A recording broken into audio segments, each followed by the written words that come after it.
change at my age? Why bother? It's a question that I hear all the time. Maybe it's a question you're asking yourself right now. Let's say you've just come home from the doctor. You were almost honest with him about your drinking, but not quite. He suggested you stop. He pointed out that those symptoms, the ones that used to be just annoying, are now clearly eroding the enjoyment of your life. He linked them directly to your alcohol use. He even had the audacity to ask if you thought you might be an alcoholic. Of course, you denied it. You're successful. You're at the top of your game. You've been married a long time. Maybe it's not perfect, but whose is? You have money in the bank and you're approaching retirement. How could you be an alcoholic with all that going for you? And yet, that question, it lingers. Why bother changing now? You're in your 60s or 70s. You've worked hard. You feel you deserve your evening ritual. But deep down, beneath that defensiveness, you know why you're watching this video. I'm Dr. Donald Crowe. I practice medicine for over 40 years. I've taken care of tens of thousands of people suffering from the consequences of alcohol. I've served as the medical director for major treatment programs. But most relevant is that I've been sober myself for the last 27 years. Today, we're going to talk about the unique challenge and immense reward of getting sober in the golden years of your life. Let's start by looking at the reality of your evenings. You realize that you spend most nights, almost every night, beginning with a cocktail, then another, until you finally wake up in your easy chair after the household has gone to bed. You wander to your room wondering about the details of the evening, hoping nothing went horribly wrong. This has become so natural that it feels normal. And for as long into the future as you can see, it stays the same. And suddenly, you feel terrified. And you're terrified for two reasons. Number one of these days, you won't wake up. In your 60s, mortality can no longer be tucked away into a vague, shapeless future the way it used to be. You wonder, if you're given a moment of reflection to assess the life you've led, will you be content knowing that you gave up half of your life, or more, to intoxication, a reality devoid of anything real? The second reason you're terrified is that when you look at the paths involving no alcohol, they all seem like dead ends. You've timidly taken a step or two down those paths before. Something happened, an argument, a health scare, a humiliating moment, and you made a vow. You got serious. You got your act together. And then you drifted back. So now your brain, hardened by decades of habit, screams at you. Why bother to change? It'll be too hard, and you'll eventually fail anyway. It's tragic how many people listen to that voice. They never escape the prison of systematic intoxication. Even when this strategy for living has clearly been a failure, most people still choose it over the uncertainty of a life on the outside. But if you're watching this and you recognize yourself, there's hope for you. Because for most people, the bars of their self-made prison are invisible. If you're beginning to see them, that's the first step in creating an escape. Let's talk about retirement. For decades, you had a guardrail. You had to punch the clock. You had to perform. For those still working, the discipline involved in simply showing up is huge. The effort required to be good at your job, something most people working into their 60s have developed, is a habit. You head home after another day in the books, and you feel a sense of satisfaction. And here's the trap. Many of us developed the habit of enhancing that satisfaction with a cocktail. We felt we deserved it because we put in the labor. But when you retire, that dynamic shatters. The satisfaction of disciplining yourself to accomplish a day of work evaporates. Now, if you're drinking, it isn't to celebrate. It isn't a reward. It's just drinking. I've met hundreds of people trying to get sober after they retire. They find that the freedom to completely manage their own time is actually a massive obstacle. We all have fantasies about retirement. We imagine ourselves relaxing with our partner on a beach in Guatemala. Alcohol isn't the focal point of that fantasy, but if you're honest, it's always in the background. You think retirement is the time you finally get to do what you want to do, and that includes the freedom to have a drink or two. But if you're honest, it's almost never a drink or two.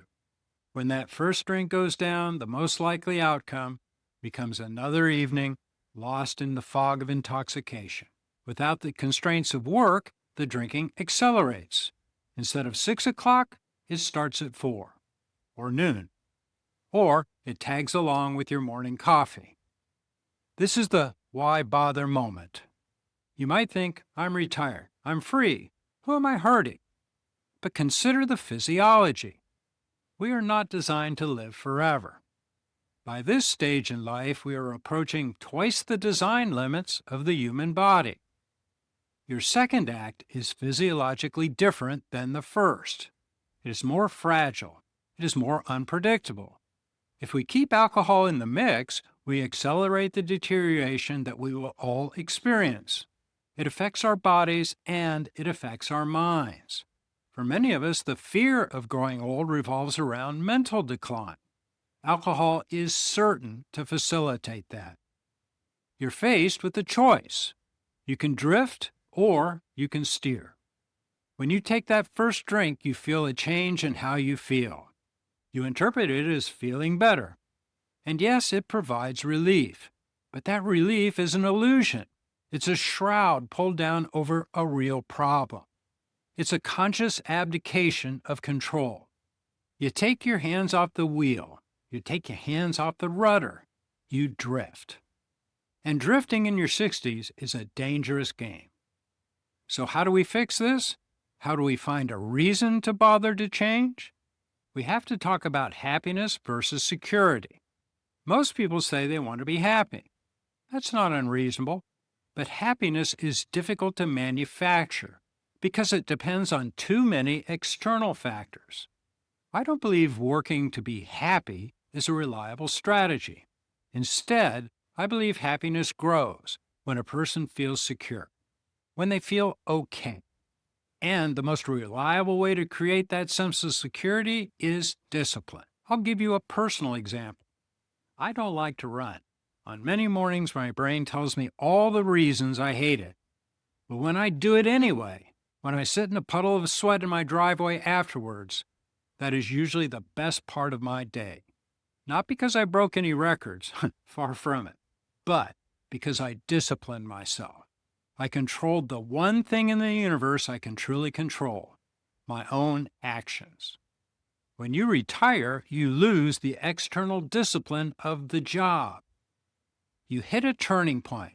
You can either let discipline fade out of your life, or you can find something else that provides a framework, something that gives you achievements that bring real satisfaction.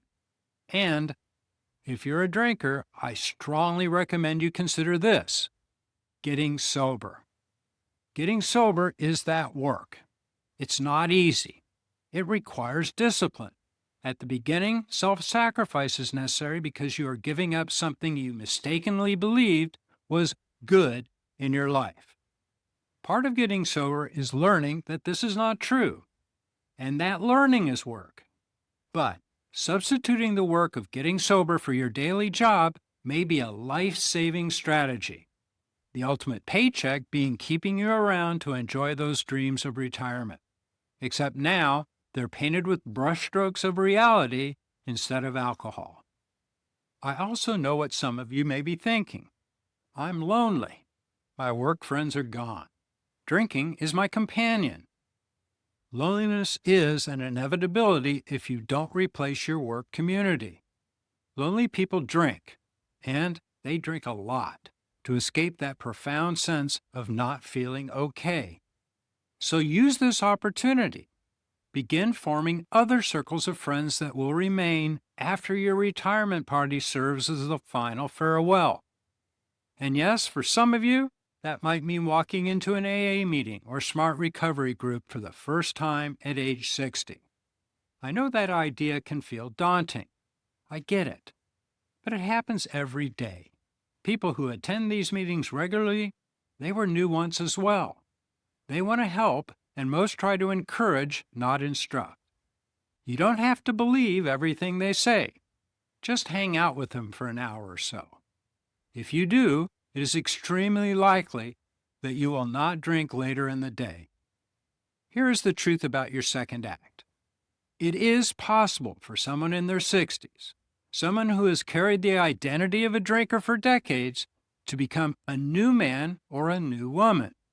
It is possible to become fiercely confident in the identity as someone who doesn't use intoxicants. And that confidence arises from one undeniable truth. This metamorphosis produces a better life. Getting sober in your 60s or 70s is a unique and significant challenge. I won't lie to you about that. But the benefits are powerful. It is often the difference between an ongoing, meaningful life and an accelerated death. So why bother? Because you deserve a meaningful last chapter. You deserve a reality that isn't a fog. At any age, getting sober is not about giving up anything real. It's about opening the door to the life you deserve. Thanks for watching. If this resonated with you, subscribe, like, and comment below. And if you're actually ready to commit to a new life, I have created a 90-day sobriety survival kit that will provide you with new perspectives about your relationship with alcohol, as well as a new toolkit of practical actions that will help you navigate this first critical part of your journey to a better life. I left a link in the description below if you want to explore it more fully. And if you're unsure whether your drinking is rational or irrational, check out this video here. Thanks for watching, and I'll see you in the next one.